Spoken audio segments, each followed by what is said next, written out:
Hello, all you beautiful drywallers out there in drywall land.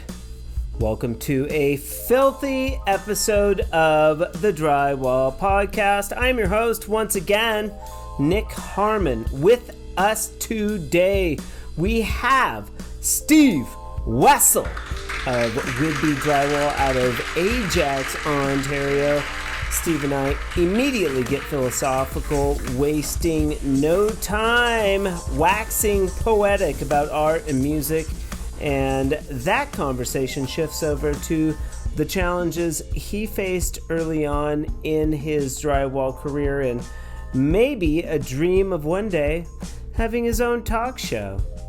I basically had to succumb to the constraints of my spatial issues. I wanted a talk show, which is essentially just a podcast, right? But Yeah. I settled on the format for the standard kind of podcast format.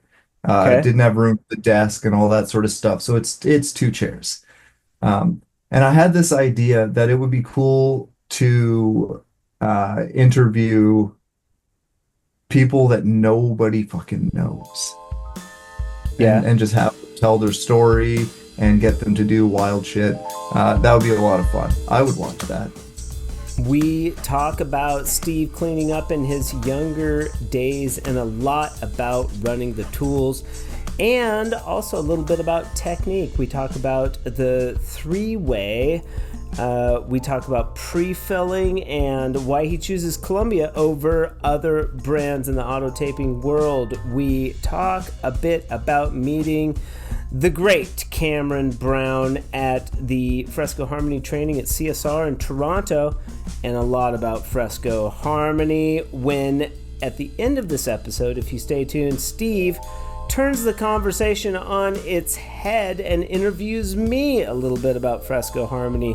So stay tuned after the Pearl of Wisdom for that. Oh, it's time to relax. One beer stands clear. Nope, actually it's time for the Columbia Tools advertisement. There is a little company out of British Columbia. Maybe you've heard of them, maybe you haven't. They're called Columbia Tools, and they have stepped up to the plate in the month of April with their third sponsorship of the Drywall Podcast since we started 2 years ago, and we appreciate them for that. Drywall finishers, listen up. If you want the highest quality taping tools made right here in North America, you need to check out Columbia Tools. Since 1979, they've been building tools that last, designed to make taping easy. From automatic tapers to their brand new premium hand tools, including joint knives, trowels, hawks, and mud pans, Columbia has always been innovating and pushing the trade forward, and now they're hitting the road. Columbia Tools takes a little road trip, traveling across selected states and provinces in their brand new Columbia Tools RV, bringing tools, demos, and giveaways right to your door. If you miss them at Build 25 show, you'll get lots more opportunities to see them. Go over to the Columbia Tools on all your favorite platforms to see where they are headed next, and check out their tools in action. The best tools, the smoothest finish, Columbia Tools, making taping easy since 1979. Check out my interview with Aaron and Elliott of Columbia Tools on episodes 23 and 26 way back in the day and discover how Columbia came to be the powerhouse they are. Also, we have Aaron and Elliott back on the podcast, episode 129, next Friday. You're going to want to tune in for that one. But for now, Steve Wessel of Whitby Drywall on the 128th episode of the Drywall Podcast. Let's get into it. We've got Steve Whitby Drywall, out of, where are you located? Okay, so I'm in Ajax, Ontario, which is, I don't know, half an hour out of Toronto. This episode is about Steve Whitby, Whitby Drywall, and your journey and how you got to be here. You are the third in a generational family of people that have come onto the show. We've had uh, Dan. But that's Wessel. Why do you guys have different last names? Is Whitby your last name, or is it? Oh, no, no, no. Whitby is the town. Oh, Yeah, so okay. Whitby Drywall That was is just that was like, confusing me. So it's Steve Wessel. yeah, yeah, I am a Wessel. This is my last name. Uh, I've been called Wessel, Whistle, Whistle, Weasel, Russell, but Wessel works. Okay. What? How do you pronounce it? Just for our audience. Wessel. That's, Wessel.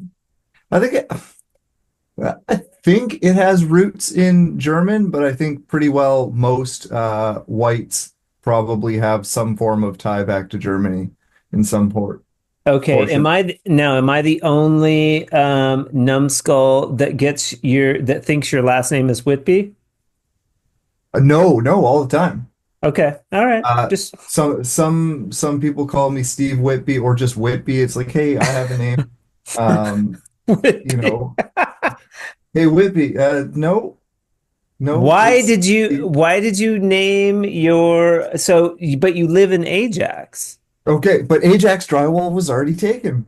Okay. And I Okay. was like, I was adamant on owning the corporation name. I didn't want a number. I didn't want to doing business as, I want I wanted that shit. I wanted it to be mine. Okay. And when I found that Ajax Drywall was already taken, I was like, okay. I was rebranding my business. Uh, there I am, 10 years working in Toronto. I got tired of spending 3 hours a day on the road, just the commute back and forth. That's a ton. You're not the only one. Drywallers tend to do that. But We haven't figured out to work in one area. I don't know why. well, As a the collective, issue is there's a ton of work there, but when right? you take a job from where I live to Toronto is an hour and a half at any time in the morning or afternoon. But it's only about 40 kilometers. Like realistically, it should be a 20-minute drive, but Okay. 30 minutes max. But it's 16 lanes of nonsense. Yeah. And I just got tired of doing that. And so I was like, all right, I'm gonna move my business and go more in my area, kind of like a Durham region, which is my kind of area. Okay. And Ajax was already taken. So I was like, all right, well, what do I want to do here? I could go for the next town over towards Toronto was Pickering. And I was like, well, if I go there, I'm still probably going to ping in, all of the areas I didn't want to do that. So I kind of removed myself, went further east away from the city, and it just seems to work. Family. So we've got you. I want to say Daniel. Is that correct? Yeah, Dan? Yeah.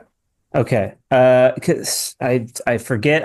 I seriously haven't talked to him since the show. Because it's too many like to follow up.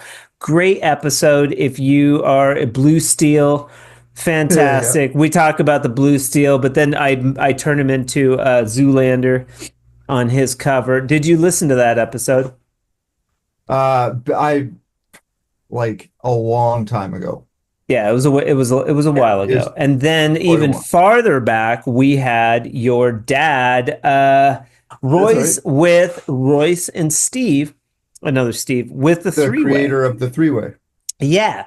Yeah. So you have kind of this rich family history, and I remember going up to when I first went to CSR to showcase Fresco Harmony wares. It was a Black Friday event. I met everybody, and I got to meet Royce. Royce, I think, was the first family member that I met of yours. And there's a little gaggle of you guys, but great guy. Gaggle. And I think Brad was kind of having Royce inadvertently vet Fresco Harmony to make sure it was like, hey, is this legit? But Royce being the like, and to give you guys an idea, Royce is he's like an all-star finisher. He's like old school, really good, like best of the best, like, and a super nice guy, like just one of the nicest guys.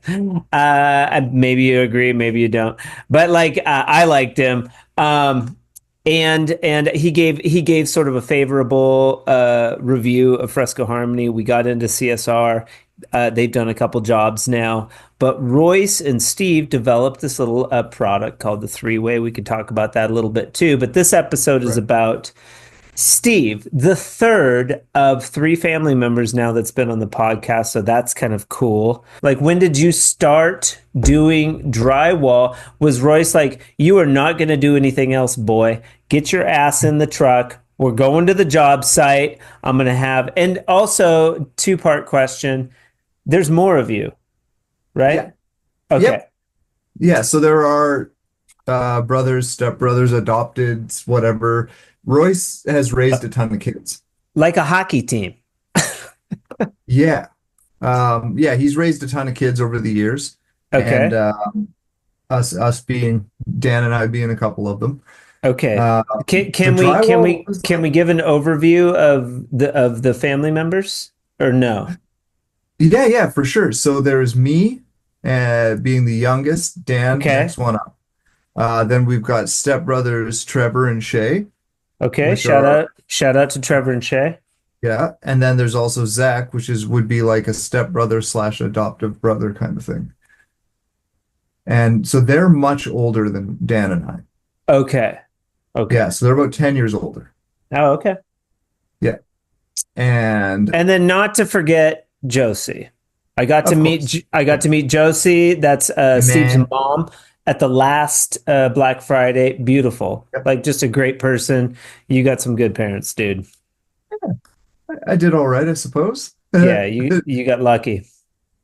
I mean, I could have done worse, that's for sure. Sure.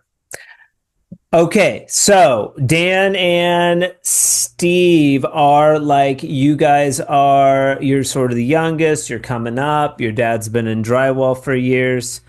How did you get sucked into this Yeah. quagmire? Because that's how it is. You don't choose drywall. Drywall chooses you. Right. There's one of those Sometimes. one of those situations where it's like, hey, your options are relatively narrowing in these moments. You need to do something. And so that's what it was for me. I wasn't doing anything good. We'll put it at that. I was Okay. not I was a bad apple and I needed Okay. employment. Okay. So school and I didn't get along, Yep. Classic. and of- I went to work. So I was on and off as a taper, doing that between other jobs and other, money making schemes and things like that along the way. And then I just ended up digging into it full time, and that's what happened. There's no real coming come up in story or whatever. It just kind of We're happened gonna around. we're gonna dig down, buddy. We're gonna dig down Okay. into the marrow. Yeah, for sure. You so but Royce was available. Did you work with Royce? Yes. Yeah, that's where I Okay. started. Was like Okay. in yeah. You did, So was we were he right like, away just boy? like Was he like, boy, get your fucking ass in the truck? Or was it like, dad, I want to come check it out. I want to come work with you. honestly neither. It was kind Okay. of like hey, you got to do something and this is available for you to do. Take it or leave it. Okay. And it was your Um, dad. It was kind of your dad, and you couldn't you could be a screw up a little bit, but you also it was familiar, and you were with your sort of your family, so there yeah. was a smaller margin for being a derelict, so to speak. I mean, yeah, to a degree, there was Yeah. never anything like on site. He wasn't, growing up, he wasn't one of those drywallers that would allow things like drinking or drugs on site or anything like that, right? So it wasn't Okay. like we were exposed to degeneracy immediately kind of thing. I did that all on my own. Okay. No, Royce So, was a pro. What Yeah, was the name? What was the name of his company at the time? couldn't tell you. Couldn't even, don't even remember. And It's I'm well, so it at the was a time, foggy so time for you. it was. There's some. I was in and out of reality. Probably wasn't a company, so to speak. Like he had where we lived at the time, you didn't work for like say other drywall contractors where we worked directly for the builders, Okay. right? So you go Okay. in and you could go in just as, Royce with your HST number or your tax number, and you could just do a job. You didn't have to have a business name. As long Okay. as you were reputable, you could work. So I don't know what he would have called himself at the time other than his name. Yeah, that's fine. Yeah. Totally fine. Was he working with anybody else at the time, or was it just him? No, so my brother Trevor was working. My mom worked for a little Okay. bit. Okay. But my brother Trevor worked with Josie him was like for a working. long time. Josie was doing Yeah, drywall. she spent some time on site. Oh my gosh. Yeah, it was neat. I don't know. I couldn't give you the specifics on how long. I was in and out of it. I did it when nothing else worked. Okay. I, I, I was probably pretty vehemently opposed to the idea at the beginning of becoming uh, a drywaller because, like any uh, 16-year-old with hopes and dreams. You think you're going to be this, or you think you're going to be that, and sometimes it takes a little while for you to come around to reality, which is you need a fucking job. Make it through school, or you No, didn't? You had to drop out. So there were other things. I was let go. Yeah, You were let go of that job. but That yeah, a there were some other things. So you were out there, man. You were a loose cannon. little bit. Yeah, just living life. We don't have to get into it too much, but was drugs and like alcohol part of that like crazy time for you? Oh, big time. Okay. Yeah, it was a lifestyle. It was an occupation. It was, Sure. Okay. and so and I'm not ashamed of my past. I don't really care. I just Okay. don't go into like gory details about it, right? But it was not an enthusiastic choice, obviously, for my parents for me to Yeah. do. No. No.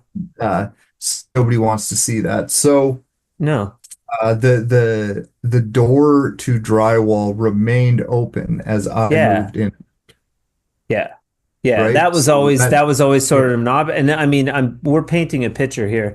So like in essence, like that was sort of a saving grace for you. Did you get involved with like recovery or anything like that? Oh yeah. And I did that. I did, I cleaned my life together, moved across the country, made entirely new friends, stopped Okay. talking to all the old people because it's the only way you can really get out of an entire lifestyle is you Are have to you leave it behind. are you clean today? Oh yeah, yeah. Oh, I didn't know that. How much do you actively go to like meetings and stuff? Nope. No, no. I haven't Okay. had to do that in a long, long time. Uh, Okay. I received, there was some mandatory counseling sessions as well, as I had to do, groups and stuff like that. There's some mandatory stuff I cleaned up, uh, and then I hung out kind of where I was still, and it was a quick, like, it was going to go downhill real fast. So I moved across the country, continued the downward, just Yeah. meeting new people. But I have a habit of not meeting, or I had a habit at the time. Now it's different because Yeah. again, it's like that energy that you put out, right? I had a Yeah. habit of meeting the wrong people all the time.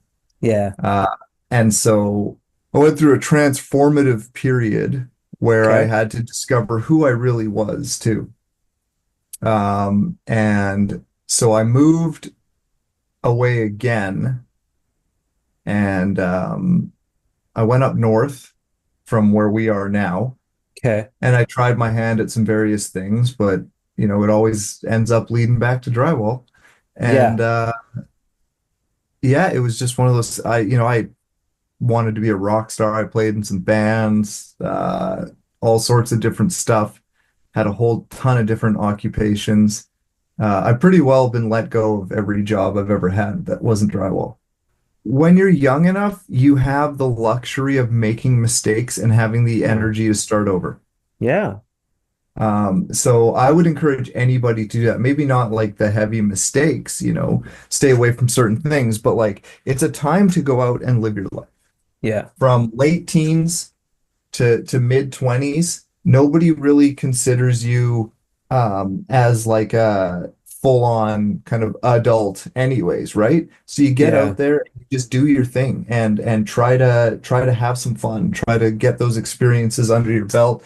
Nice. And we you had a I'm gonna divert a little bit from the storyline. You had a little 20 days of Christmas thing that you were doing live on Instagram, and I popped in one day and played music, and then I heard you playing music too. I don't know if you played on there or Yeah, a little uh, bit. a little bit, but yeah, I saw some of your chops. Pretty cool. Maybe we'll get to jam one day a little bit, but Yeah, I hope so. I too hold this like special place in my heart for music. If I wasn't doing what I am doing, I think that I would just be like a bum musician and like write music and do that. There's a massive barrier you have to break just to where you can even turn in income, let Yeah, alone just yeah, lose money consistently, which is kind of where I was at when I was in a band. It was fun and you had to spend money and you didn't really make any, but it yeah, was super fun yeah, with super cool people yeah, and you get to create because creating any form of art to me is like that's like the pinnacle of our existence. yeah, That's what I've kind of formulated. yeah, absolutely. Me. Um, because without all the various forms of art that we have, you don't really have, there's no culture. How Yeah, do you develop culture without art? You have language and you have invention, hmm, ingenuity, but you require other things, outlets. yeah, And so whether it's music, I write little like scenarios and scenes and working on. I've got 100 started and unfinished projects that'll yeah, probably never see the light of day. The sure. one pushing forward on right now is in today's day, you can do almost anything. Look at this. This is crazy. You can have just like your own channel of you doing shit that you want to do. And I always wanted to have a talk show growing up Okay. and still do. Yeah. And like with the desk, suit, coffee mug, the little mic, and the little guest, maybe like the sidekick or whatever. I always Yeah, thought that would be a cool thing to do, but it takes an insane amount of space to be able to do that. yeah, So I haven't done it, but I've been kind of moving forward on a little bit of a visual thing, okay. and we'll see what happens.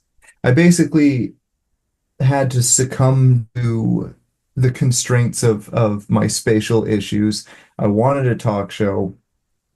I which is essentially just a podcast, right? But Yeah, I settled on the format for the standard kind of podcast format. okay. Didn't have room for the desk and all that sort of stuff. So it's two chairs. And I had this idea that it would be cool to interview people that nobody fucking knows and Yeah, and just have them tell their story and get them to do wild shit. That would be a lot of fun. I would watch that. yeah, But do you remember, were you ever a fan of Tom Green? yeah, yeah. Kids in the Hall. So Tom Green had a talk show. It was the Tom Green Show, but he had Webovision as well, which is essentially like Tom Green was in there with there was a cast of characters, Ben Stiller, but there's a book by Bob Odenkirk. Are you familiar with him? Yeah, yeah. Okay, so I've met Bob a couple times. Oh, For all cool. you that don't know, that's Saul from Better Call Yeah, Saul, yeah. the TV show, sort of spin-off from Breaking Bad. And he's But hilarious too. my ex-wife worked on Saul. She was travel coordinator and she went on to do other things, but he wrote a book called Comedy, Comedy, Comedy, Drama, and it's pretty fantastic. I listened to it, but he wrote The Van Down by the River. He was a writer for SNL, and Okay. he worked with some pretty interesting characters. I mean, I talked to him very minimally. I met him a couple times, but he's a As much as you can. very dry, yeah, I didn't bug him or anything. Kind of not like it doesn't, kind of weird, doesn't like people a whole lot, but we chatted a little bit about United soccer and stuff. I didn't realize his history was as thick as it was, but Tom Green comes into that picture a little bit with some of the projects preceding Yeah. Breaking Bad, SNL, and all the stuff that he was working on. These people are artists too, and they have the same struggles as the rest of us, but it's a very interesting story if you get a chance. So sorry, go ahead with your Oh no. To be honest, I enjoy just listening to it too. So it's called Comedy, Comedy, Comedy, Drama. yeah, he wrote it. He's an amazing writer. Like I'm just writing it down. yeah, and he narrates it if you're interested in getting the audio version. Book on tape. Yeah. I've always said that there should be Well, I believe nowadays, Steve, they call it audiobooks. audiobooks, a book on Yeah. tape. Yeah, I'm If you showing get a my age. tape, if you get a tape, you might have a hard time playing that somewhere. So audiobooks I think would be great with ultra distinctive voices. So Let's it go back to your talk show though. You're sort of outlining this sort of idea. What is inhibiting you, or maybe you have this idea? Is there I you want inhibited more myself. you want more space? Well, there's always time. There's always you're still very young. Yeah. So Uh, I inhibited myself. I have a habit of like going hard at a project, getting it to a certain point, and then just finding something new. okay. Um, I do it a lot. And I just a little while ago I was sitting there and I was talking. I can't remember who I was talking with, but I was like, I'm tired of not doing the things that I want to do. I never finish them, blah blah. Love it. So a friend of mine was like, well, why don't you set a date? Set an actual date to start it, book someone in, and then do what you do, which is kind of Okay. thrive in the chaos and pressure of that. Okay. Uh, and so that's what I did. And so I have it booked in for mid-April. So Okay. we are going ahead. I've never done anything like it before. Wait. Going ahead with what, man? Come on. Don't leave us It's hanging. it's a podcast slash Uh, talk show where I'm going okay. to there just do whatever the fuck I want. Yes. Because that's the Of beauty of YouTube and all that sort of stuff. the reason that the Drywall Podcast is cool is because, well, I mean, you have to have authenticity, but you have to Yeah. be able. I think the interviewer has to be good, and there has to be a sort of a structure. But keeping the interview authentic and having new content constantly is paramount to retention, like listener retention. Yeah. But that doesn't have to be the ultimate goal either. The beauty is that you can do whatever you want. There's nothing holding me back anymore from doing it. We're in the digital age. Yeah, So I yeah. went out, I got the whole thing, like the three camera setup. Okay. And I learned a little bit about how to edit these things and how to do the sound production, which I Yep. already had some experience with anyways. Yeah. And With the music.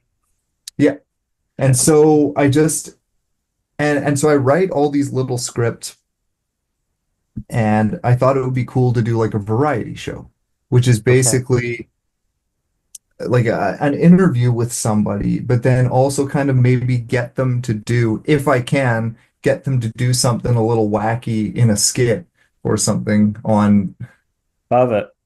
even if it's only 30 seconds, I don't care. Just have some fun and maybe kind of start pushing people outside of their comfort zones too, because the it's good energy. It's fun, something I want to do. I want to try it. I won't be satisfied until I try. Yeah. Uh, and there's no rhyme or reason for what it is. There's no niche, like you've got a niche, for instance, right? And I didn't want to stick myself into a niche because I want to be able to talk about, Good for you. Yeah. sexy SpongeBob. Yeah. And sorry, I had to think of something. It's what I'm looking at, sexy Yeah. Yeah. SpongeBob. Okay. So Do you have a name? Do you have a name for the show? that is where I'm left hanging. I took a You, poll a little okay. while You ago don't have you and I don't have to asked have it. some, You don't have but to. you know what? One of the things that I thought would be fun would just be to call it Steve because I don't fucking know. It's me and it's what I want to do. And it's like, oh, it's a little kind of narcissistic of you, but fuck it. It's Oh, mine. Oprah. Yeah, there you go. Phil, Dr. Yeah. Phil, Dr. Phil. Yeah. I which think apparently he's you're not a fine with real Steve. doctor. This is great. Oh, great. And so you have a mid-April tentative launch date. Do you have a guest in I mind for do. your Yeah, first? I have a guest. I booked Okay. the whole thing in to Beautiful. kind of force myself to force my own hand. Again, if it doesn't fucking work, who cares? Let's go back to Steve. You're okay. So you're working with your dad. I assume you're clean at this time. Eventually, Eventually. yeah, I think what was I, 25, 26-ish, something like that, when I Okay. made my way back to, I Okay. think I was 25. Made my way back to go at it full time again. Yeah. And you had sort of changed. You shifted. You're like, okay, I'm a little older. I'm gonna work with my dad. I'm gonna get my chops. Did you pick it up pretty quick? Well, I already had a bunch of like skill Totally. prior, right? So Yeah. I had, through the times that I had done already with them, I had already picked up a bunch. And for me, drywall was relatively easy to pick up. Yeah. I know it's not for everybody. Yeah. Some people, and some guys that are really good, it just takes them a little bit longer to figure stuff out or whatever. It was relatively simple for me. Um, there was things that weren't. Part of that was just getting used to. It took me a lot of years to get used to just being fucking filthy all the time. That used to drive me nuts. Huh. Uh, Are you a pretty clean finisher? I No, I'm not, and that's why it bothered me so much. I get impatient with certain things, Okay. so I like to have clean tools, so I will just clean my tools on my clothes, Oh, right? And yeah. it's not that if I were to go through and not do that, I'd probably be pretty clean. But I get this one patch on Oh, my leg where I wipe my knife constantly. yeah. And once that gets a little chunky, when you're skimming something, if you got something on your blade and it doesn't work properly, and I'm just like, well, this is Yeah. what I do. I don't carry a hanky That's a or anything like balance. that. I feel like it's a balance though. Like so, yeah. I mean, as long as the edge of my blade is clean on my hawk, I don't need to go to the pants. Like I'll like take a little thumb thing on my pants, but like not if I have to. But I think there's a balance there where yeah, you allow your tools to get a certain amount dirty, and then at break time I'll clean them.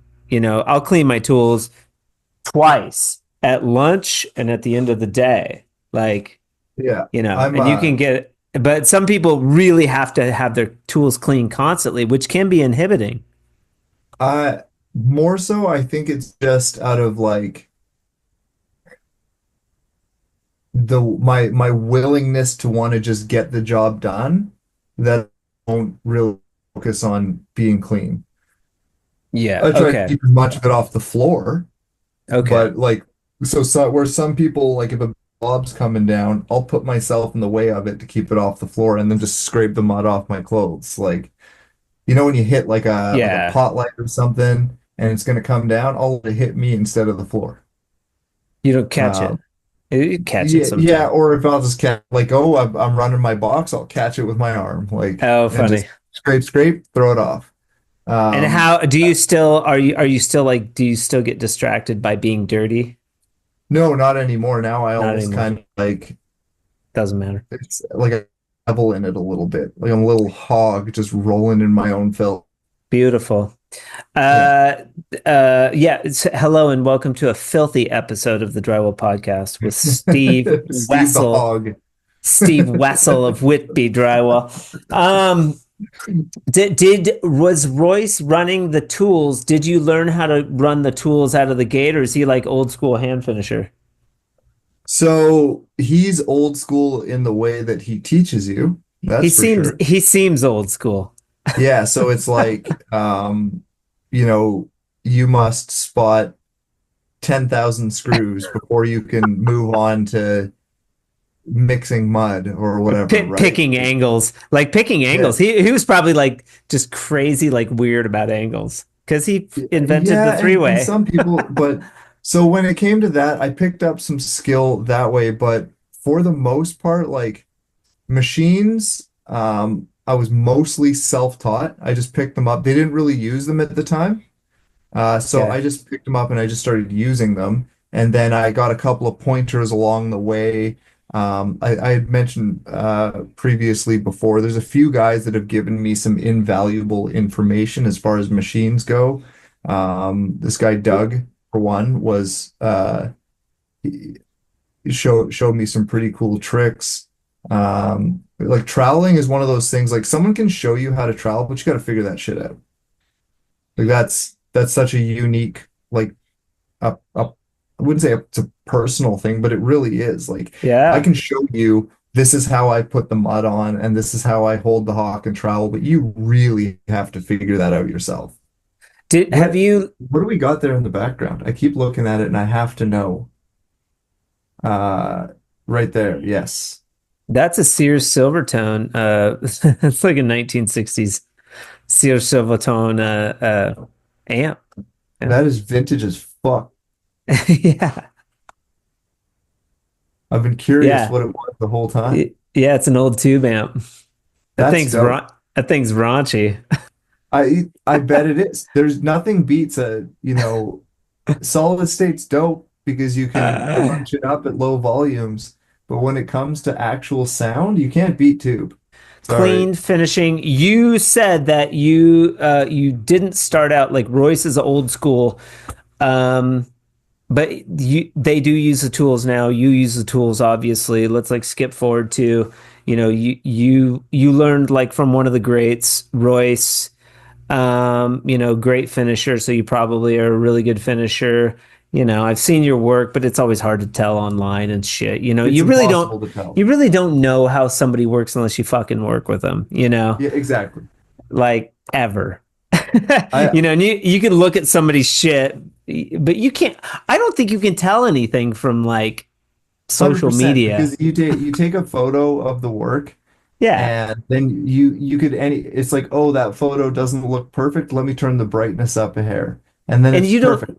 you don't see like the little angles and shit. Like people do Fresco Harmony. Like all the Fresco Harmony jobs on camera look amazing, but I've seen like Fresco Harmony done kind of sloppily, and it's like, those angles, they could have been You sharper, like that sort of thing. you can never tell.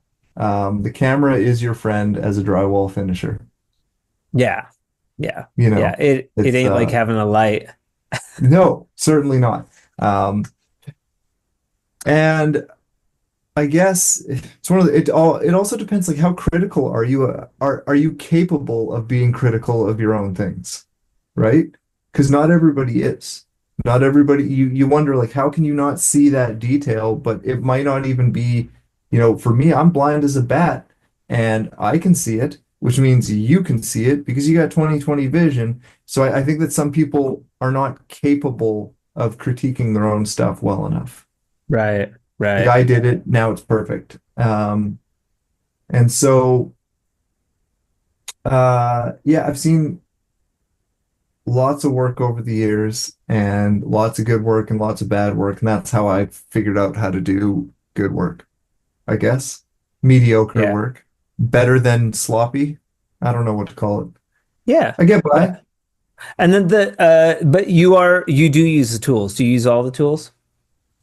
As many as I can think of. I mean, if it's going to speed it up and not give me a shitty quality, then I'll use it. Yeah. So there's things that like I don't find necessary that I know a lot of people gravitate towards, like big, wide skimming blades and things like that. And they're Yeah. great for like a bead to bead kind of application, but like nothing's gonna beat doing it by hand. I mean, Um, like a patch, I could see it, like a butt joint. they there's time and a place, I guess. There's time and place for every tool. Every tool, I like owning them. I like owning these tools so that if I Yeah. ever do need them, but mostly I just kind of approach every job in the same way, which is uh I learned how to tape with one of those tape pulls, the super tapers or whatever. Like, the you pull it into the box or the bucket, like zzz, and a lot of people still use it, and you can Yeah. be very efficient with it. Yeah. If you do it right. And it's a great place to start. Like if you're just getting into the trade or you're just going out on your own, you got to buy your own tools. They're pretty fucking inexpensive. I think the Gilbert taping still uses theirs, even My though brother Dan does. Columbia's probably given them three bazookas. But I mean, if that's where they're making their money, then that's where they're making their money. I know loads of people that, I know a lot of people that have a bazooka sitting in their garage because it is deceiving. Bazookas are deceiving. It looks like you should just be able to run and gun with it right out of the box. But just like anything that's worth using, it takes a minute to get used to. Oh yeah. You gotta lose a bit of money to make a bit of money. I think once you learn how to use a bazooka though, you're finishing houses. It's like just go use the fucking bazooka. That's my opinion. At the end of the day, all the methods. I've seen the banjos, dudes with banjos, Yep. shitbox, like bazookas. But I've ran a shitload of bazookas, so like, yeah, the time it takes me to clean the damn bazooka and the pump, who cares? Yeah, well, I don't even clean. I just wrap them up and then I take them to the car wash. Spray them all down, and that's that. Yeah, Um, I think that it is, in my opinion, a superior method, but not in a sense of like effort, because it's slightly more, I guess, harder on the body, maybe. I don't know if it is or isn't. I haven't experienced anything of that nature other than like I have a bit of a bad shoulder. So like when yeah, I run my tops one way, but I actually switch hands to run my up and downs just because of yeah. some damage I did earlier in life to it. It's cool. And I've always thought it's cool that you have to be ambidextrous to run like the drywall tools. That part's kind of cool. yeah, it's because you have to work your way multiple different ways. You got to go And both ways. Yeah, yeah, yeah, it's not just for the three ways. yeah. Um, Hey, the three-way too. Speaking of the three-way, do you use the three-way? I know that there's validity to the three-way. They've gotten some good press and maybe some not so good press. What's your take on the three-way? How do you use it? Yeah, let's as hear it. with absolutely any product, if it's new and it's in drywall, everyone's going to shit on it for a while. Yeah. Uh, and then some people will use it and then they'll find they like it, and some people use it and they find they don't like it. And then Hmm. it's just another fucking product out there. Yeah. Um, I don't use them Yeah. uh, for the most part. So I don't pre-fill broken board anymore because why would I do that? When I get, you know, I, when you I've never been like a big fan of pre-filling, and I mean, people will probably think I'm crazy, but especially when I was working piece rate, I was like, dude, it don't pay. And then like, at the end of the day, it doesn't seem like it matters. so when I get a delivery, say to a basement or something, a lot of times if it's a carry down the stairs, you got broken corners everywhere, right? So you end up with a broken, three ways that are broken. If you got to pre-fill it, then you got to you put your tapes in, but then you still got to put in like tiny little pieces to cover all that broken part out. And I don't bother Sure. doing that. I'll take a three-way and I'll just throw it right up into that corner There you go. There you go. because it's rigid and it's mud in, and I haven't had a problem with it yet. So I use them extensively for that. Except Okay. I don't, Yeah. that's not kind of a that's not the norm for me. Um, I Right. think that I have worked alongside a lot of people who should use them Okay. because they just fucking suck at doing them. And Okay. that's just, I think if you struggle with them, then use them. Yeah. If you're not, if you find that you're spending 10 minutes to sand out a three-way, or you're taking longer than, 2 or 3 minutes to between coating them once and then skimming them, if it's taking you longer than a couple of minutes overall, you should be using them. Uh, Nice. Not so much for your like, because I'm sure you can just sand them eventually clean and straight, but like save yourself some time because time is money. Yeah. Yeah. I like it. That's where I see them. And then anybody like if you're a general contractor, but maybe you're not a big enough you're just doing bathrooms or the odd kitchen or something, you do most of the stuff yourself. You're probably not any good at three-ways, so fucking use them. Great.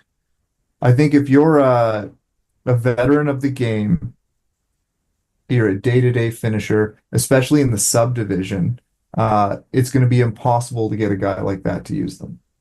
First off, the subdivisions, the rates are low. They make you pay for your own materials. And, why is a guy going to add that much money to, you know? And so I understand that as well. So in concept, they're a very cool idea. They're just not for everybody, which is fine Yeah. because, that's life. Yeah. Um, But you carry a package around with you just in case. I think that every finisher could benefit from having a 25 pack in their truck. Totally. Because again, you go to a job, instead of just trying to pre-fill and tape in those little Yeah. pieces in the three-ways, just throw one in. It works Yeah. just as well. Especially It's simple. especially remodels, like because they're all fucked up anyways. Yeah, Like, or if you've got, well, one of the ones that I did not, I think I did it last year. I put one in every single corner because it was an old plaster remodel. And so they were all just rounded off to begin with. right. So because it's that old plaster, it's got like that like half Yeah, an inch of round in all the corners. little pencil curl. Yeah, so the and they wanted square corners. They wanted them all fixed. So I how am I gonna like cut all that out? It's gonna take fucking forever. I t I took the claw of a hammer, of a framing hammer, and I just smashed it in all the corners. And I just bing, bing, bing, and then I just threw them in. Because that one little hit took out that round along with, a half an inch around it in either direction. And I just stuck Awesome. them in there.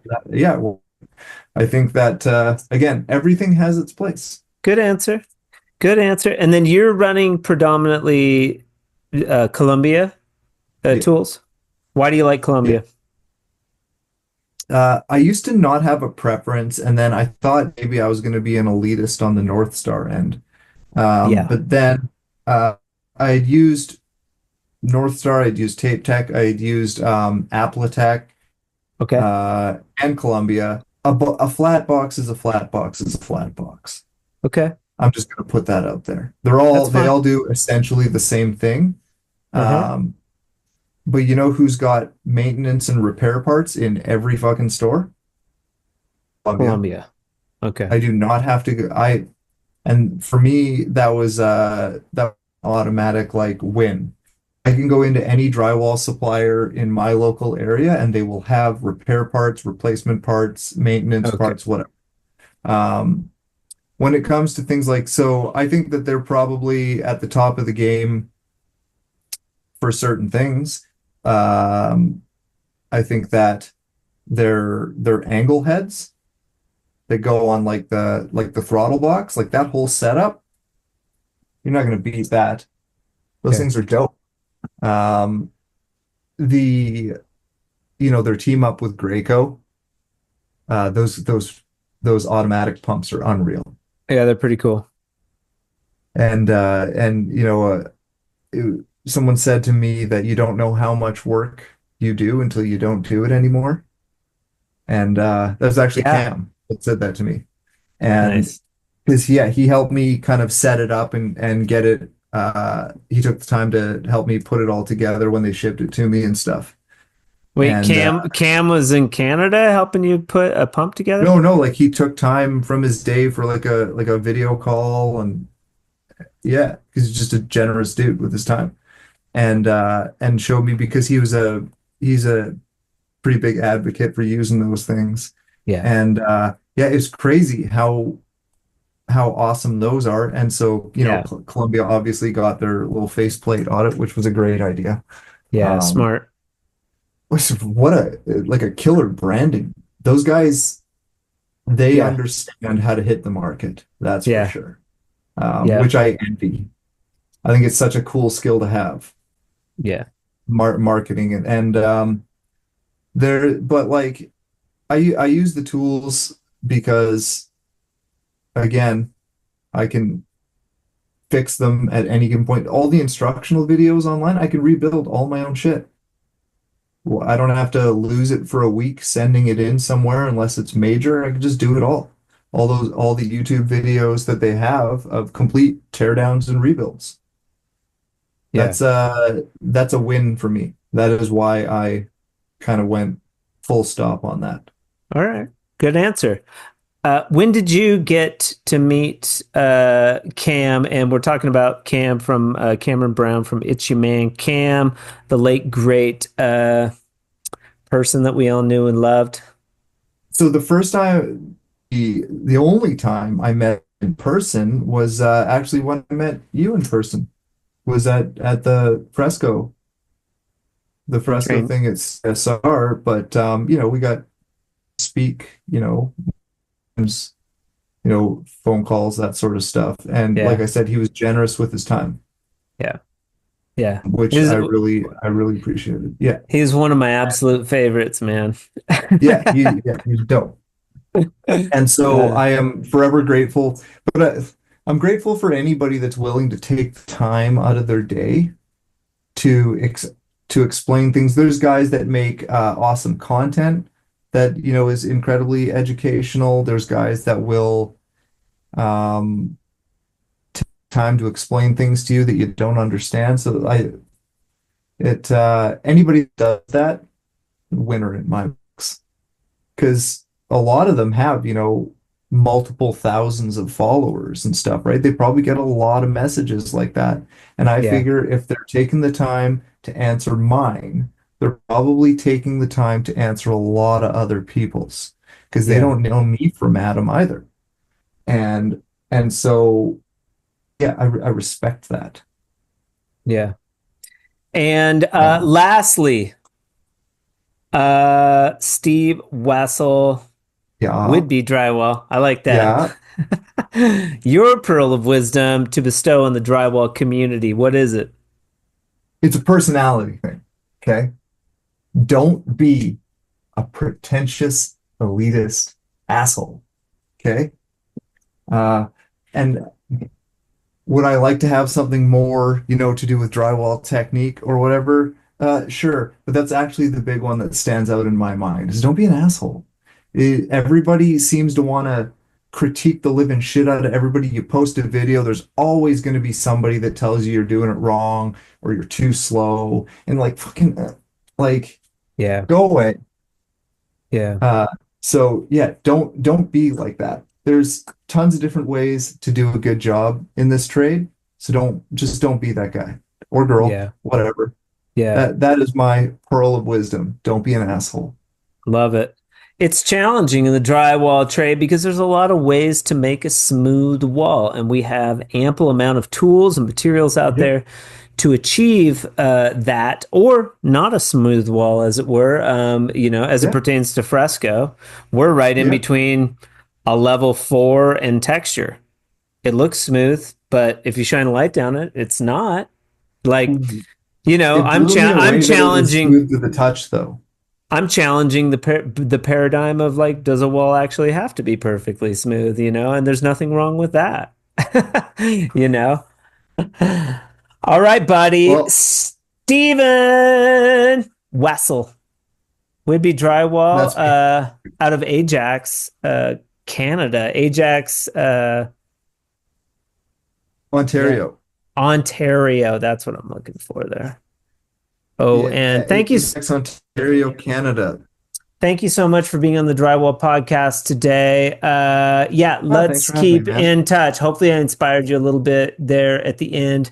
I appreciate your time, man, and we'll talk soon. Go crush it today, dude. Yep, I'm out of here. Thank you. All right, bud. Talk to you soon. Huge shout out to Steve for being with us on the Drywall Podcast today. You, my friend, will get a sweet swag bucket from our friends over at CSR for coming on the podcast and sharing your story.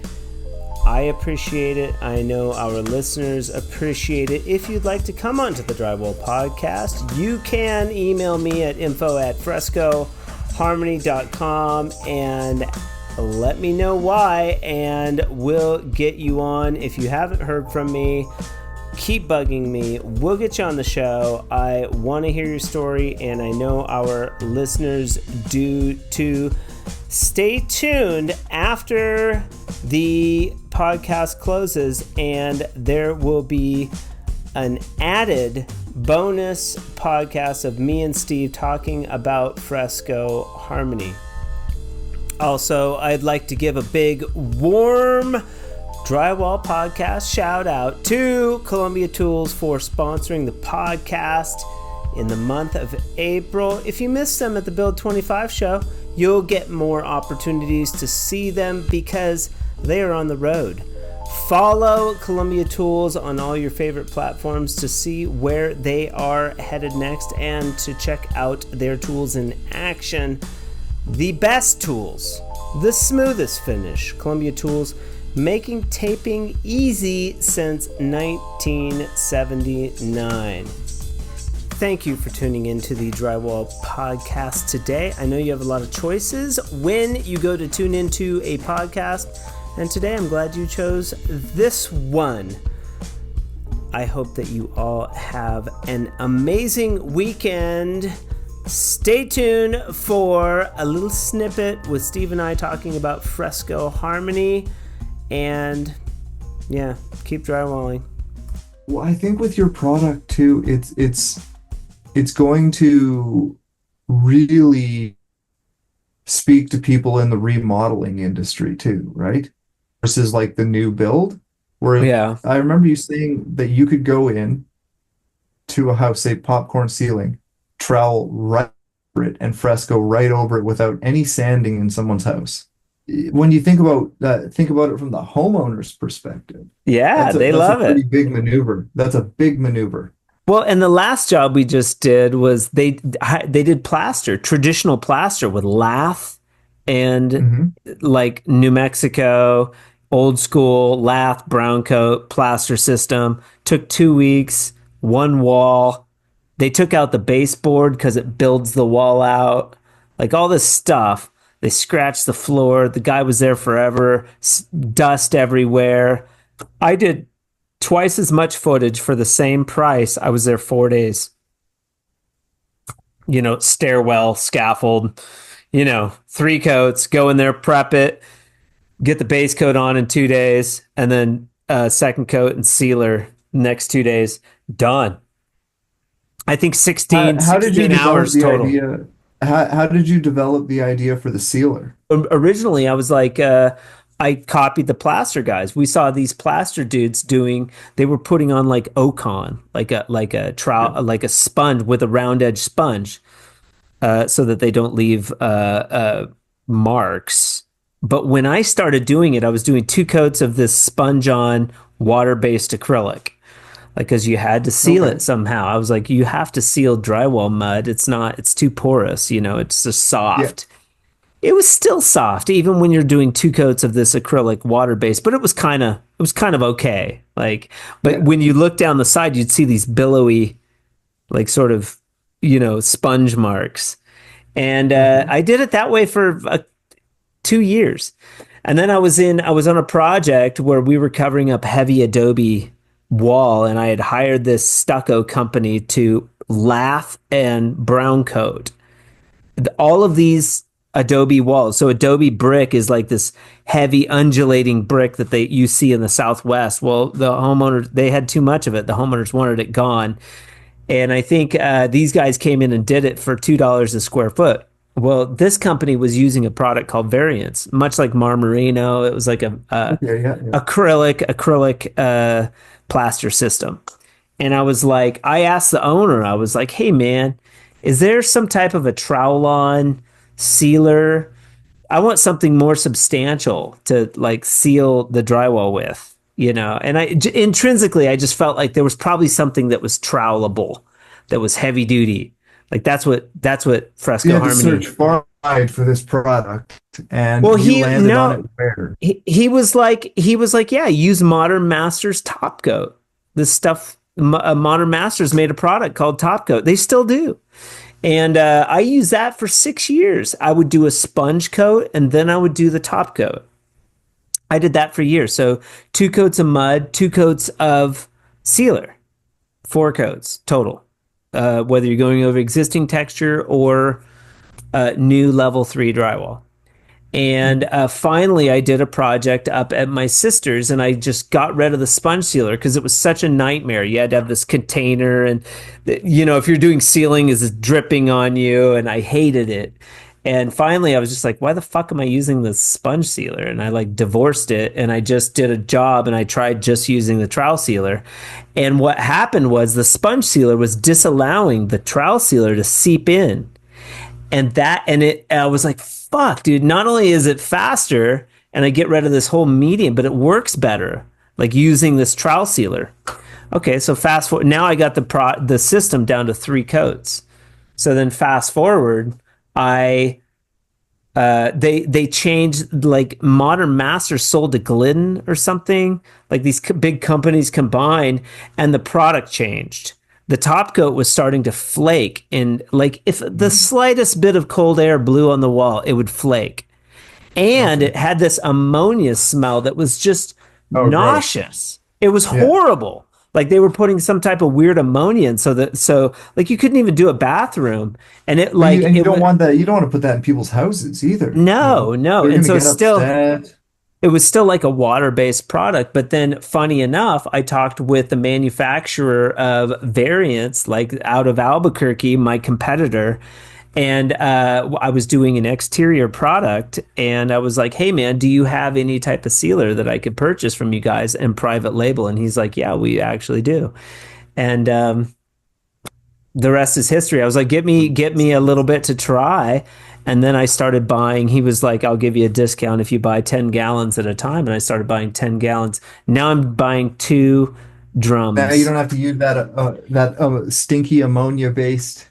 No, and it was essential for the end-to-end product. So not only do we have the color, but we also have the sealer. And I can call the manufacturer and be like, "Hey man, there's chunks in it. Hey, can you make the gloss a little shinier? Hey, we're having a weird issue, with it yellowing. We had yellowing recently. So now I can like, if it's heavy, the satin sealer was yellowing a little bit on white colors. So I can solve Okay. those Yeah. issues. So I have control over the sealer, which is a big deal. Obviously, yeah. God, that was huge. Yeah, but so that was about 6, 7 years ago that we finally, and the odor, there's no odor. It's water based, very eco friendly, great So about stuff. 6 or 7 years ago, you kind of perfected what you have going forward now, Hmm. the system that you do sell. With the system that you do sell, do you travel around a lot doing demos of it? No, we do just when a new retailer takes on our product, I'll go and do a Right. training. So, and then I've So done no, like trainings. It's, you're not hitting trade shows, you're not hitting. I mean, I need to, yeah, I would like to do that more. If we came up with a big, purchaser or something big, some injection of capital where Right, because I there's could all that's afford, always the I end result. can't, You still I got to can't pay do for it. shit. I Yeah, can't do it all. yeah, I can't I have to make money and live, just like when of you're trying to course. do a band. It's just like Yeah, that. It's like so I'm making a little bit of money, but I would be at the level of like a median type performer at this point. I'm right. definitely, Pink Floyd being like, you know, a product like USG or, I mean, those guys are in the stratosphere. I'm still way, I thought you were talking about a color that you had. No, Thing. the band. Yeah, no. So I'm actually the product now funds itself.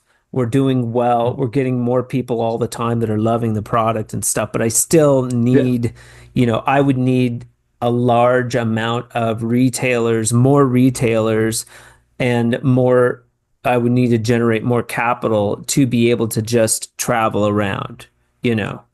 Like these yeah. larger Because companies, they can afford all these to go to trade shows and do, of I course, bootstrap, so it's more challenging, but I love which it. is also probably why you have such a loyal kind of a grassroots following, right?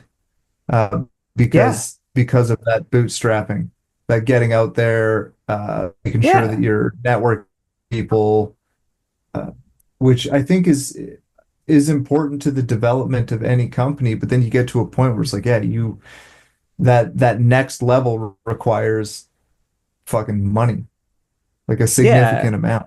Yeah, we're there, but and also don't get caught up in like what it's supposed to look like too. So I have a real departure from I gotta be at this certain level before I feel like I have worth. I've already impacted the industry. We're making money. I love doing what I do. I love interacting with the amount of people that I am. It doesn't have to look a certain way.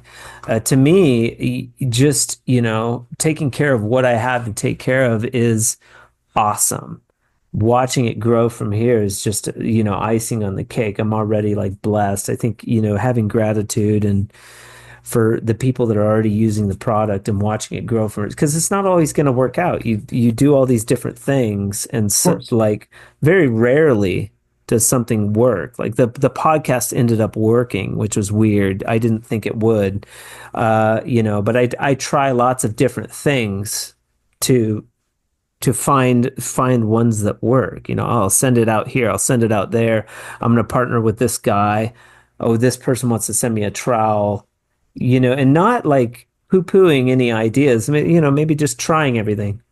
Right. So there's a lot of just kind of getting out there and seeing what works. That's all it is. And, you know, uh, believing in what I'm doing. I'm still doing I jobs mean, that's and got to help. Yeah.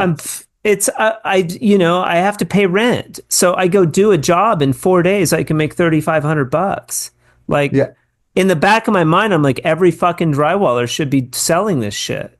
So Yes. there's passion. It's like, I'm not full of shit when I'm telling you, like, like Call Jamie needs to be fucking adding color and sealing all of those ceilings he's doing because you're doing nothing but popcorn cover. You can double your profit margin. I'm not full of shit. It's like an actual product where, and you don't have to paint. You could do it in the Well, same because you're amount of not, yeah, I was time. going to say you're not supplying, I think maybe some people do or they don't know, is that you're not actually giving them a paint ready finish. You're giving them a finish. Yeah, that's one instance. That's one Yeah. scenario that would work. Another scenario is like you could offer hang finish and fresco harmony in Yeah. an entire new build. Like, duh, you That know, would be interesting to see. Like, I don't know if have you done a whole new build out of fresco? several. I just posted pictures of a company. So the builder came to me. They were going to use a competing product. The client wants a plaster finish. He's like, we can't afford American clay. Do you have any options? I'm like, yeah, this stuff is Right. pretty badass. Elite Drywall gave him a bid for 250 a square foot. All this high hard, all bullnose, archways, returns, hard ceilings, vaulted, groin vault in the entryway. He hired his company that had never done fresco. They frescoed the entire space. And they're doing another one in Santa Fe. These guys didn't even call me to ask a question. They bought $2,000 worth of product and they're running. Like using Yeah. using color joint compound. Which it would be interesting to see once like what if you get some like high profile or very talented, does not necessarily high profile, but talented designers working through the colors to see what kind of vision they come up with Sure. in Yeah, some we new builds. That would be very interesting to see where design that goes. designers, but like I'm working with Hesser Drywall, so he's doing full houses in Illinois right now. We've done several full houses here. We're working on this concept to create a system, hang finish Fresco Harmony, where you spray on the base coat, trowel on the second application, you have a spray on third coat. So not only are we have is Fresco Harmony a money saving, but we got to work on time saving because I got to compete with paint. So it's not just like a fancy accent wall product. This is like, Yeah. dude, like you could bust whole houses in 9 days. We had a company here do a whole house in 9 days, 5,000 square foot Parade of Homes feature house. Interesting. The whole thing looked like micro cement. Yeah, fine sand. You put fine So sand. I was going to say you could probably do it where people would want micro cement, but that stuff like for micro cement, you need such a large fucking budget. It would take you 4 months to do a 5,000 square foot Yeah. house in well, I'm telling 9 days. That's as Yeah. long as like it takes to texture a house and then wait for the goddamn painter to come in. Yes. And you're dealing Yeah, with two trades. One because micro trade, cement would take so long. and I'm telling you, the elites charging 250 a square foot, which may not be the same up there, but it's like, on top of his drywall bid, which is $1.30, they ain't charging shit down here. He's charging 250, and he's making 4 times as much profit on that square footage price with Fresco.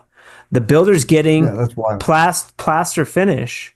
Everybody wins, and I'm selling a whole And at house. 250 foot, well, 250 a foot American would be probably like $860 a foot Canadian right now, but it's it's $2.50 a square foot. yeah, that's what I'm yeah, that was the joke. Yeah, Uh yeah, our dollar sucks. yeah. Yeah, Um, but it's interesting to see where that's going to go. yeah. Have you found what is the action like in Canada so far? It's Because been great. obviously you can No, ship. we have CSR. I just talked with Dieter with Comey. Um, there's a lot of potential, not just in Canada and the United States, but also for the UK. So I tend to gravitate towards the interested places. Of So course. right now, Chad and Mike in Illinois are crushing it. They're just doing jobs and making money. We got Jay Delk out of Tennessee. We're in 48 states. I have 2 orders to fill today from different parts of the United States. Like people are doing it. Like, so just because it doesn't make a lot of noise doesn't mean shit. I have jobs Now, for when do I you get fill, back. so do you still fill all your own orders, or do people have to go through retailers now? No, I'll sell it direct online and we sell it through CSR. So I'd rather sell it through CSR in Canada. That's going to make it easier for Canadians to get the product. Right. And I'll also sell through retailers here in the United States. But even the applicators here in Albuquerque, they'll go to L&W. So I sell at L&W and they're selling a bunch. So So you're shipping direct to retailers then, for the most part. it's about 50-50 retailers and online. People buy directly from the website. Okay. And but so, not in Canada. I don't sell. I only sell in the United States on my website. yeah, which makes sense because then you run into a whole bunch of different sort of customs issues and whatever. You might as well let one distributor figure that Totally. out for themselves. Yeah. Yeah, that's just good business. And then we have one in England. So in Swindon, England, I've got Ben Cole with GWI. So he's selling Okay. Were they, pretty and they cool. already, they use a lot of plaster over there as it is. Yeah, they're doing a lot of plaster. I just reposted somebody that did a Fresco Harmony project over there, and he's getting like criticism from like some plaster dude that's never tried it, which is fine. The tiniest Naturally. tapers, yeah, the plaster guys, they poo poo the idea, or they don't even want to try it, or which is fine. Which blows my mind that somebody wouldn't at least want to try something new. Before you take a dump all over a new product, at least try it. Yeah, but like, so I mean, plasters like the prima donnas, like they're like super proud of these like shiny walls and the durability. Well, that's fine. They're beautiful and they're durable, but they're impossible to fucking patch. Like, so Yeah. that makes it like wallpaper. And inevitably they start cracking. Yeah, they're going to crack I mean, there's a myriad of problems that happens with walls. So you want Fresco Harmony not only offers a price competitive finish and a beautiful finish, but like if you have to reskim a wall, it's no big deal, man. Just like That's well, that's what I was gonna say is I think one of my favorite parts about it is because it's a replicatable process, you can patch it in if you need to. Or you can go right over the whole wall with an entirely new color. yes. That's been my favorite part about it so far. Yeah, it's just easy to use. And Royce sort of picked up on it right away. He liked it. They've done a couple projects. Uh, yeah, I mean, people like Royce and in Canada are doing the product or they're asking me questions. And just like you said, like, I mean, I'll jump on and talk to somebody for an hour about it. The fun part is watching somebody new get the product, do a wall, and get like really excited about it. Those are the people that I get excited about because they're like, oh, like they get it right away. It's like, oh, I can do an accent wall and make $500. Duh. Sweet. Yeah. Yeah, and spend $100 in material. That's a different model than drywall, and you're using the same tools and skills.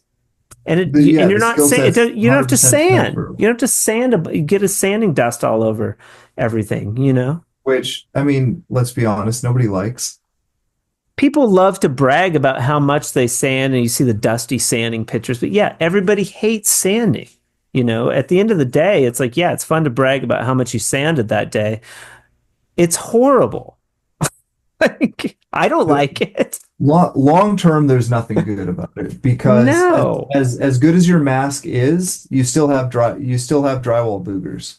Yeah. You're Yeah. still blowing white out of your nose, which means you still got white going into your lungs Yeah. Yeah. at the It's end of the day.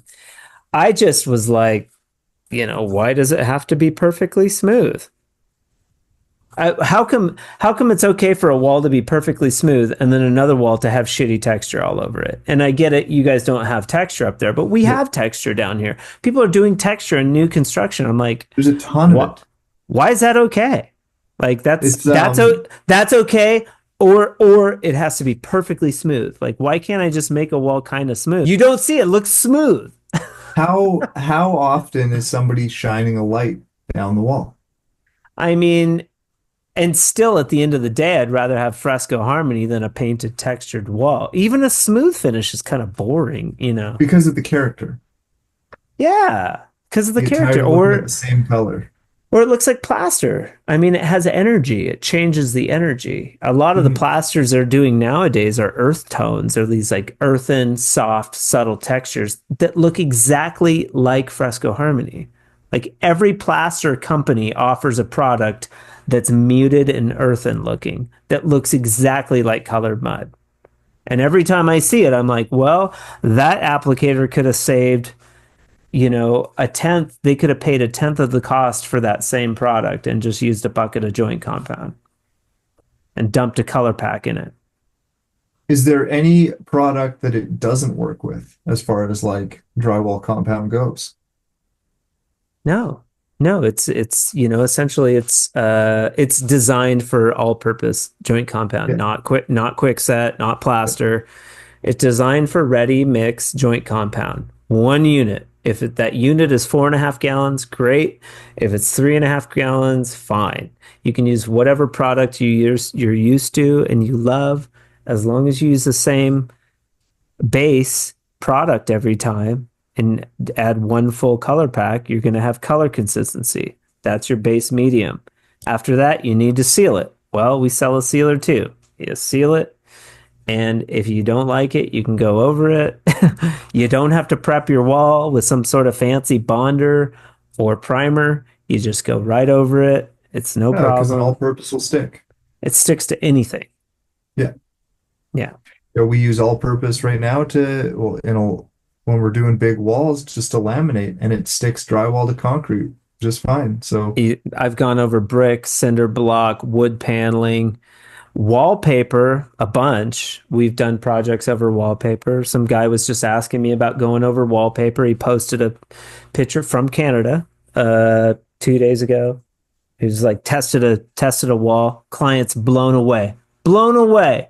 Oh, you don't have now, I over don't top I of don't cinder block, you've gone over top of cinder block. Was there no issue? Was there no risk of any cracks following the cinder mortar line? block, painted cinder block. Yeah, none over cinder block. Forget about it. Like there are no cracks.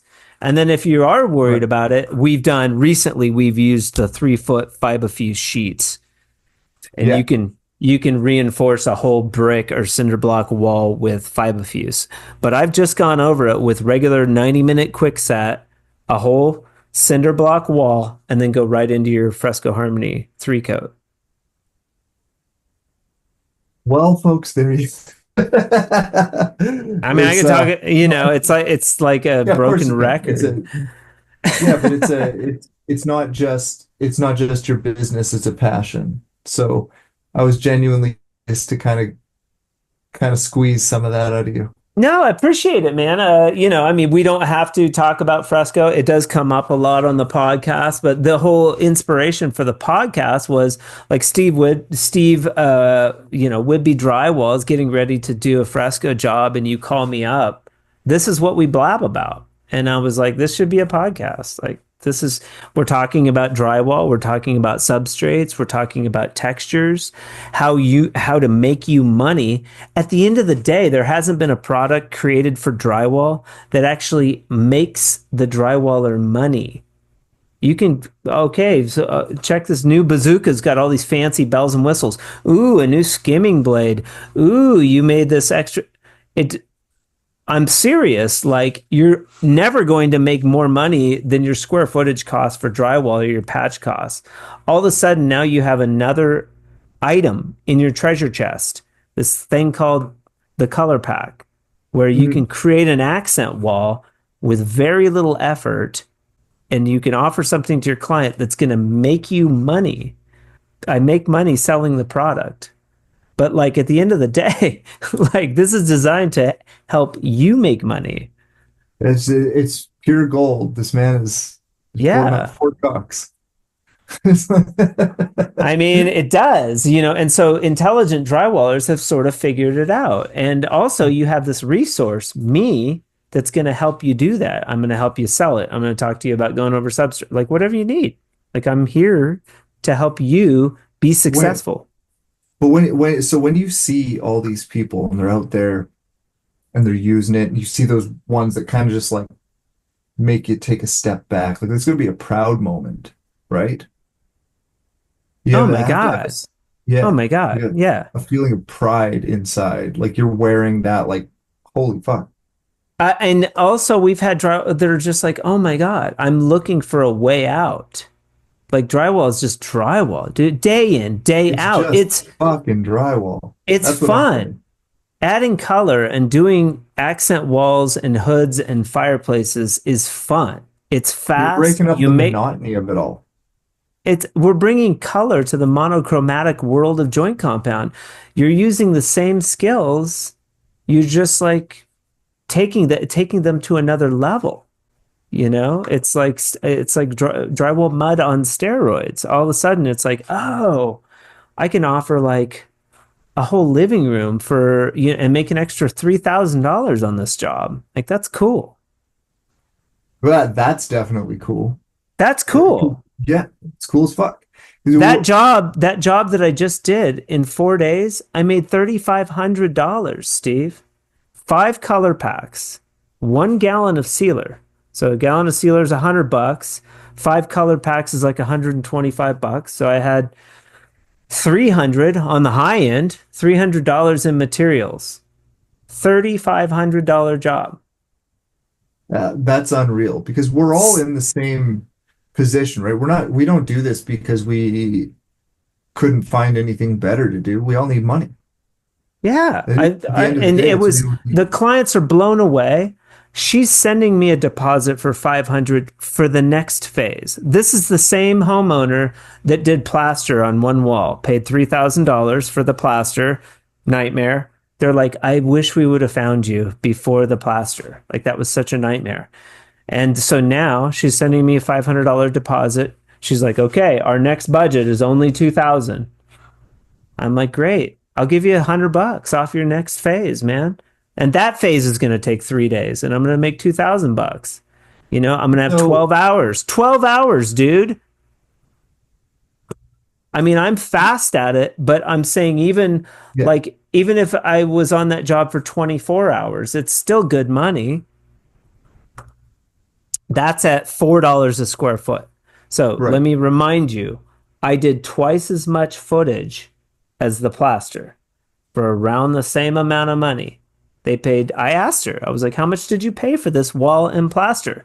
She said $3,000. That is a real life case scenario that like I just did last Yeah. week. I enjoy hearing the stories of people's, personal successes as well, because that's the kind of stuff that really drives my dick into the dirt, like it gets me excited to see other people Yeah. kind of like killing it, right? It's fun.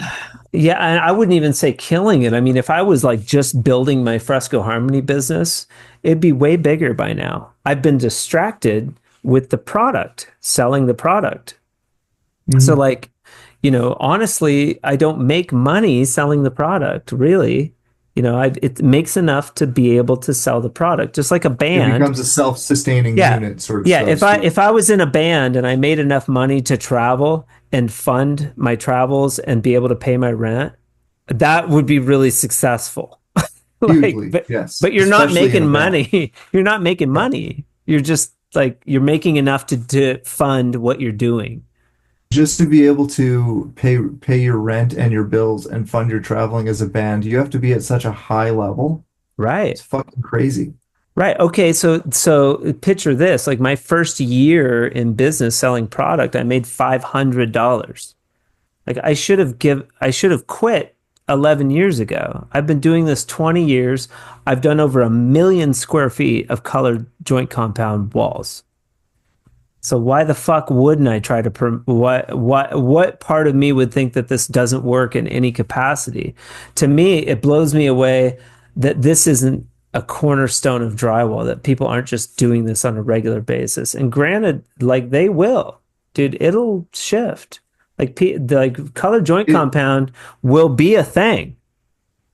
It just will. Whether USG comes in and copies Fresco Harmony and squashes me, or something happens, and we become really big, color joint compound will be a thing in the future. Mark my words. Whether it's Fresco Harmony or something else, but for people to not do it and just poo-poo the idea is ridiculous. so part of it. So for me, I work at it. I try to sell it. Yes. Very difficult to somebody that doesn't Yeah.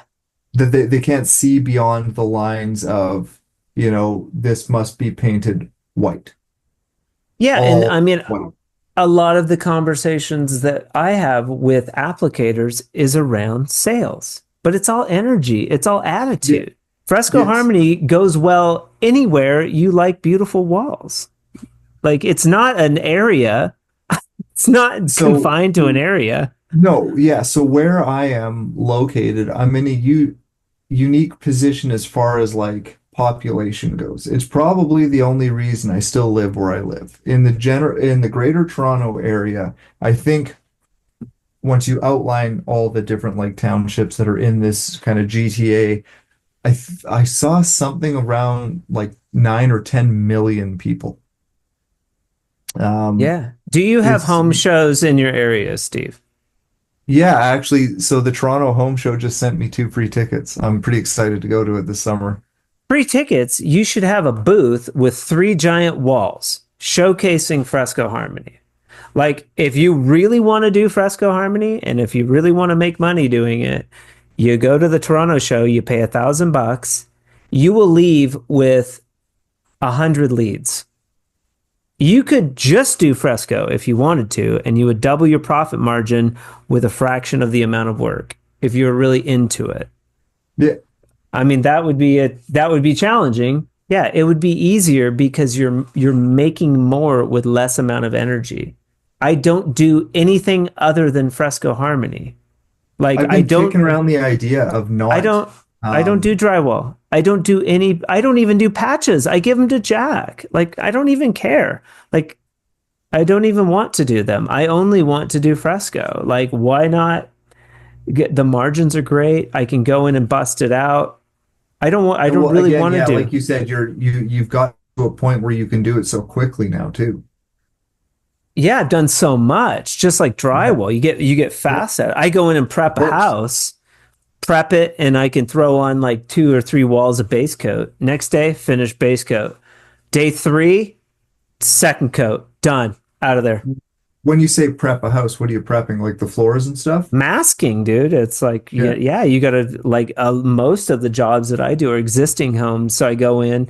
These people had texture they hate. So they wanted their texture gone. Fresco Harmony is the answer. Like, you get a drywall come. Do you always go right over the texture or do you remove it? No, right over it, man. Right Gone. over it with the nine with 90. No, with a base coat of Fresco, all-purpose No, color, whatever color they how does want. it? And so do you have to do 2 coats of base then? When you're going over No. popcorn, aren't you worried about it shrinking inside Well, it? popcorn, yeah, but I'm not talking about popcorn. I'm talking about like a subtle texture. Look at these ugly ass walls. Look at that's like normal. I go over that with 2 coats of joint compound, gone. Right. This house. Like I Yeah, a so lot of the most common texture we have is popcorn. yeah, so popcorn Yeah. you'd either scrape it or you would do a preliminary coat over the top of it if it has asbestos. But like even when you Yeah. scrape it, now you have this like the drywall is shitty underneath, base coat, Fresco Harmony, right over Yeah. that. And if it's discolored, you'd have to prime it. Yeah, with like a sealer, like a Yeah, stain sealer in or in something. that instance, yeah, you use like a primer and then you Yeah, go in because you your wouldn't want it to come through your color code. but you don't have to spend all that time floating out all those butts and bands and then to a level 5 sanding dust everywhere Yeah. and then No, like so it's the one initial mess of removing and then you're on yeah, to yeah. if you go over it like as fast as I am, I can go over it. I'm going to burn like 6 or 7 buckets of mud, but I can go over that popcorn with all purpose and I don't have to deal with any of the scraping. Yeah. I you can smooth it out, kind of, Which would and be the then way to go, especially if it's painted, because painted popcorn is such a bitch to exact deal with. exactly. So you can go over it with all purpose or quickset. Normally I'll use like bags of quickset to go over the top of it, and It doesn't shrink. Yeah. I call it encapsulating. Mhm. So you encapsulate that popcorn, and then over that you do your 3 coat Fresco system. Ah, yeah. Okay. That makes sense. Is it? Yeah. So a little different techniques to heavier substrates, Yeah, of depending. course. I mean, there could be no other way. It's an interesting the whole concept surrounding it's very interesting. Again, It comes down to sales because what you're trying to Yeah. do Yeah. is really just kind of explain to people that you're not stuck with this. There Right. are options. It's a paradigm shift, not only for Yeah, homeowners, for builders, yeah, for drywallers, for designers. It's a paradigm shift. Designers don't know about it. Everybody thinks plaster, they think high end hard. They don't think, oh, there's something yeah. affordable out there. So I'm challenging that paradigm of even in new drywall, you're only doing a level 3 finish, no sand, or a level 2 tape and one coat, and you're going into your base coat because you're doing 2 full Right. coats of mud. It buries everything. You won't see a butt or a Yes, band. yes. And so you don't So have to say you're doing a level 3 and then you're going to fresco on top of it. You don't have to prime it before the fresco goes on no, because the not on new sealer helps drywall. seals the wall, Yeah, right? the Because the sealer's your sealer, paint. yeah. Yeah, So that's where you're getting that. yeah. In new drywall, it's the cat's meow because you don't have the sanding, you don't have all that extra finish work, especially for level 5. You don't have all that extra finish work. You don't have to paint, so you back that out of the cost. You're finishing to a level 3, no sand, Fresco Harmony, and that's a new way of finishing homes. Right. And colorful, like you, because I correct me if I'm wrong here, but I think I remember you telling me that you can do any color that's in the Benjamin Moore catalog. I mean, most colors, yeah, you can do any color that a builder's going to want to put in a new construction home. I mean, they're going to do lighter colors, more safe Yeah, of colors. course. What Yeah, color they they're not paint? doing a dark, they're not doing a No, deep red. they're Yeah. painting houses in like Navajo white, like whatever. That's such an oxymoron too. The Navajo white. Yeah, exactly. There's or now That's it's for the record, like that's me. simply white or it's like Chantilly lace. yeah, dove dove what there's like dove wing. We have our own I've matched a lot of the popular colors that people are using because the designer wants that color. Mhm. They want that color, but now you got to figure out. So when you're doing, for instance, when you're matching like a white, are you going into, does it become a two-tone system then? Yeah, so the lighter the color, the less movement. Right. But what I've noticed is that your mud up in Canada has more movement with the sealer. The sealer creates it to be more mottled.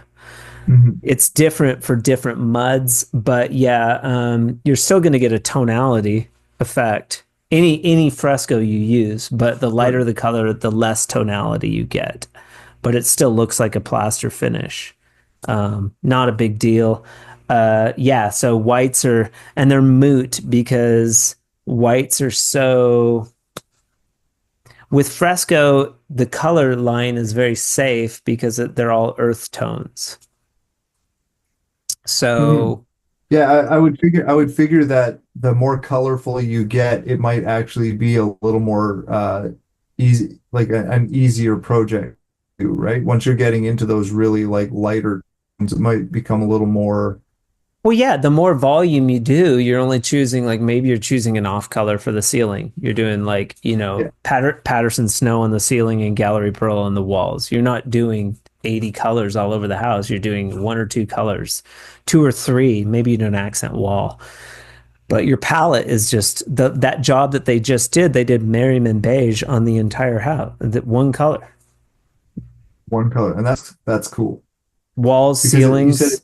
yeah, Those dudes it ended up bought like 80 color packs. holy. Yeah, that's a pallet It's of one color pack per buck. that's a pallet of mud they put on those walls. I mean, if it's it's one color pack bucket. Yeah. So, yeah. So yeah, that's almost almost two skids. There's 48 boxes on a skid here. Well, yeah, So we have 64, so, you know. 64. Okay. Yeah. Everything's bigger in the US. Well, actually, it's 3.5 gallon boxes, so they're smaller. Oh, okay. Yeah. That's So the wild. colors, so the colors are based on, so you're going to have more material out of a color pack up in Mhm. Canada because you're 4.5 gallons, Yeah. but your color is going to be a little lighter than the color chart. Okay. I see. So is Yeah. it, are you in the future, is there any ideas to figure out what those ratios are to keep them, or do you just release like a Canadian color list, or No, you can, no, it's how do you so close. circumvent that? It's so close that you just use the existing color chart. It works fine. And I tell everybody, always make a sample. You've got a builder that wants to see a color, call CSR, go down there and grab a color pack and make a damn sample. You wouldn't do a house based on a color chart. I don't tell anybody to do that. Always Yeah. make a sample. And samples are just something you keep around. I've got 3 in my living room. I keep them in my truck all the time. Samples sell. So you have a color chart, you have a sample. Here's what they look like. That you can pick any of these colors. We can do any of these colors. I'll tell people like you to go talk to your builder and just be like, dude, I'll do a free wall in the next house. Here's a color chart. They have color charts at CSR. Pick it out. Pick out a color. I'll make you a sample. We'll do a free wall. If you don't like it, paint it. Done. You do one Yeah. wall, dude, that dude will be sold. Guaranteed. He'll be like, I didn't know you did this, Steve. You do these specialty walls. What do you charge per square foot? You sell it. Steve, how did you? Oh, me. Yeah. Are you using a Venetian plaster? What are you doing? How are you getting this? And be like, yeah, it's an affordable new plaster system. That's all they need to know. And there's no color line for joint compound in the world except for Fresco Harmony. Right. I mean, are you kidding me? Like, that's crazy. But I'm gonna have to create all of these questions that Steve's asking me into a separate podcast that go on like the Fresco page because this has nothing to do with I'm Whitby sorry. drywall. It's okay. I I like just it though. get I don't get to answer questions a lot about Fresco. You ask a lot of great questions, so it's a really good excerpt. But I probably we've got an hour of good stuff of just Whitby drywall. Yeah, for sure. Yeah, I turned it into like, no, I'm interviewing you, motherfucker. Yeah, I like it. I like it. It's No, cool. I love answering questions. I don't do it intentionally. You don't Uh, really use Fresco, but I mean, I'm like, why? Your dad's doing a little bit of it. You guys should be crushing it wherever you're at. right now, my biggest issue, I overall, is sales right now. Yeah. But that's not just for Fresco. It's everything, you know. It's a difficult market up here right now, as But it I'm is. saying this, Um, nobody else is doing Fresco, dude. If it's a difficult market or if it's shifted a little bit, you're primed for Fresco because it's not just new construction. All of a yeah, sudden, like somebody wants their texture gone or they want a specialty wall finish. You get $500, you can go and do an accent wall. That's not a patch. That's a no, market. That's a possibility that didn't exist for drywallers to go in and just do a specialty wall and make money. yeah, I'm trying to push it a little bit now because, well, a large portion of my work right now, because there's not a lot of new builds to go into, is remodels. I'm trying to get Well, people to cover their old or their old chimney. Trying to get people to right. let's do it. Just do it. Right. We can talk offline. I'm happy to talk about it. I'm gonna have to Yeah, jump for sure. off. But yeah, Yeah, I still gotta go to work too. there's like all this possibility. That I mean, unless people really talk to me or like, I can't sell it, I'm having trouble selling it. It's like I did too. I think I did 3 bathrooms my first year, 20 years ago. Dude, I've been selling this for 20 years. Like, Mhm. I know how to do it now. I've done home shows. I'm going to be at the AWCI at the mud skip booth. Now I'm like talking with those dudes. Now they're making a mud skip, makes a product where I can do a base coat, let it dry for a little bit, and then do second coat. Let that dry a little bit. It's got the mud skip in it. Seal that shit. Now I don't even have to let the mud dry. A 1 day turnaround on an accent wall. Yeah. And they need like a color line because they don't have a color line. They're like, hey man, you already got a color line. I'm like, let's work together. Let's do this, man. Brilliant. Yeah. For you.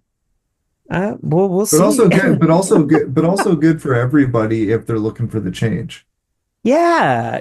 I mean, it's good for like somebody that's tired of doing drywall that wants something new. Jay Delic, he's like, man, I'm getting older. I want to find something that I can make a little money with. I don't know who Jay is, but I'm assuming he's a friend of yours. He started doing Fresco. He was skeptical. He got a free color pack from CSR. He entered in a giveaway. Okay. He started doing it. He's like color pack sat around in his deal for a while, and then he finally used it, and he's like, this stuff is amazing. He's sold probably 10 jobs, and he came here and hung out with me for 3 days, and we made samples and played around, and he went back home. He has an order I have to fill today. Like, he's ordering it and doing jobs. Yeah. Yeah, I think it's getting a couple under your belt. Like you said, you did 3 bathrooms in your first year, right? You got to get a couple under your belt so that people can see what you're doing. Yes. Do a wall in your own home or in Royce's house. Royce and Josie. Could you imagine them coming home and ask Josie, just show her the color chart and be like, I want to do this, man. I want to do a free, wall in your home. I'll tell people it's a lot funnier to while they're out. Yeah, you want to make sure Josie picked the color because she might be upset if she didn't like the color. Thank you once again, Steve, for being with us on the Drywall Podcast. If you have questions about Fresco Harmony, you can reach out to me directly at info@frescoharmony.com, or you can check us out on our website, www.frescoharmony.com. We're also at csrbuildingsupplies.com, and also over the pond in England, GWI in Swindon, England. I hope you all have a fantastic day. Keep drywalling, keep kicking ass.